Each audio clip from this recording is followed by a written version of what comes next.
That was a hearty drink.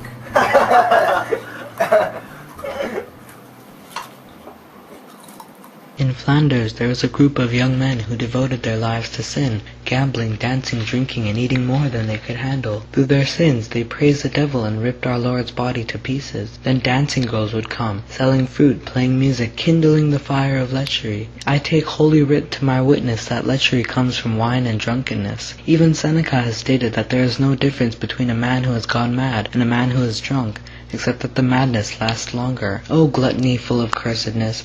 O first cause of our ruin! O origin of our damnation until Christ has redeemed us with his blood! The price for having the whole world corrupted with gluttony, which drove Adam and his wife too from paradise. Wine causes lechery, and drunkenness causes quarrels and wretchedness. Listen, I pray you, to this, that all victories of the Old Testament were performed in abstinence and prayer. On the other hand, consider Lemuel and what he was told.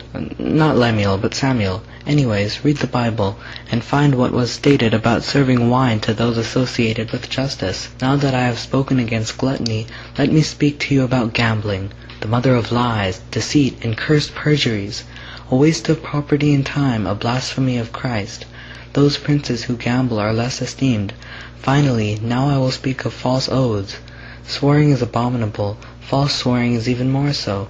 God forbade swearing entirely, and even in our holy commandments, thou shalt not take the name of Lord thy God in vain, is placed before, and thus more forbidden than many other cursed sins, even homicide. Now I shall tell my tale. The 3 men I will tell of tonight sat in a tavern far before any morning bell had rung, and were going about their sinful ways, till they heard the death bell of a corpse. What was that? Server boy, find out whose corpse that was and report with great haste. Sir, it was told 2 hours ago who the man was. He was indeed an old friend of yours, murdered while sitting on a bench, drunk. The murderer was a stealthy thief named Death. He slays all people within this country eventually. Be wary of such an adversary, for you never know when you'll meet him. This child speaks the truth. Death claims everyone in this village. His victims spread from the old to the young. It would be wise to avoid him to avoid any harm. Is he really that dangerous to meet? I doubt he'll put up a really fight. Let's seek out and avenge him by God's worthy bones. Comrades, we must band together and slay this murderer Death. Aye.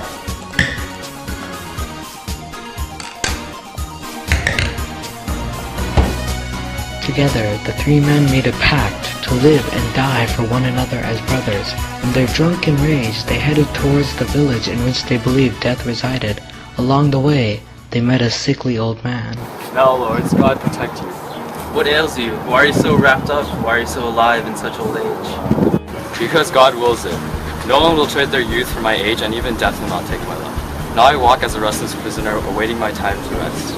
That is why I am so shriveled and old. Now leave me be. No, first us where death is, or face the consequences. Well, if you are so eager to find death, just follow that crooked path to that oak tree. Death awaits you there.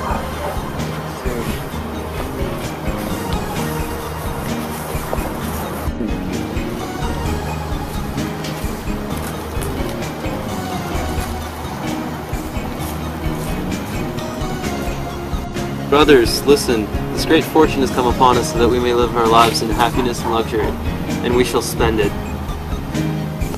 Lady Luck has smiled upon us with this gesture. However, we must take precaution in transporting it, for if it is to see the light of day, we will surely be accused of being thieves and hung. This treasure must be carried by night, cunningly and slyly. 2 of us should stay here and guard the treasure while the other one goes and fetches bread and wine. I have an idea.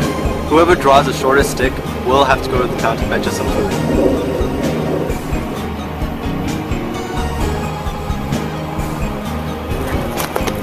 You have the shortest stick, brother. Go fetch us wine and bread.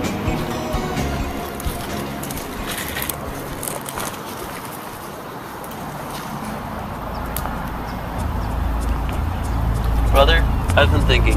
We're 2 people, and therefore we can overpower 1. So when our 3rd friend comes, we shall greet him kindly. However, I will stab him in the side while you finish him off with your dagger. Good idea, my friend. Then the gold will be ours to keep.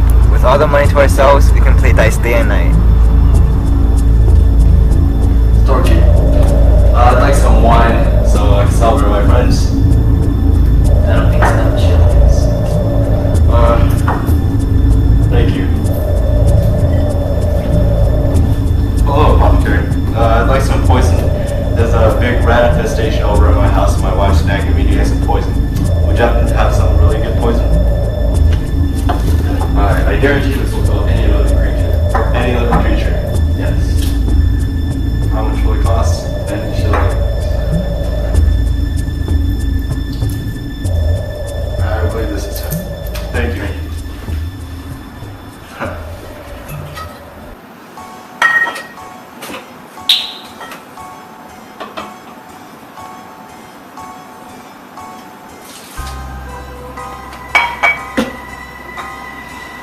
Poison. Hope they die fast. Here the seed of evil was planted into his mind, to kill his fellow friends and take all of the gold for himself. He wasted no time in pondering on these ideas, and immediately began poisoning the wine bottles.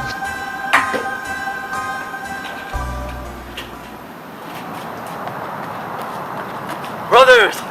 I brought wine. Finally celebrate our success.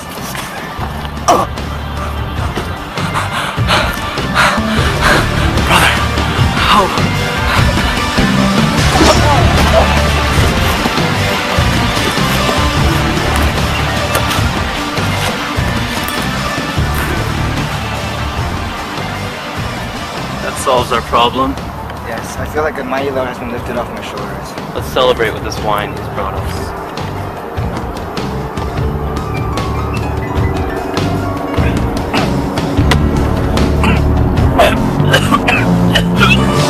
Thus were these two homicides finished, and the false poisoner too.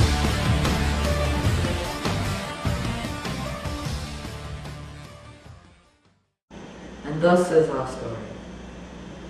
Would anybody care for some relics? Host, you look like you're... What?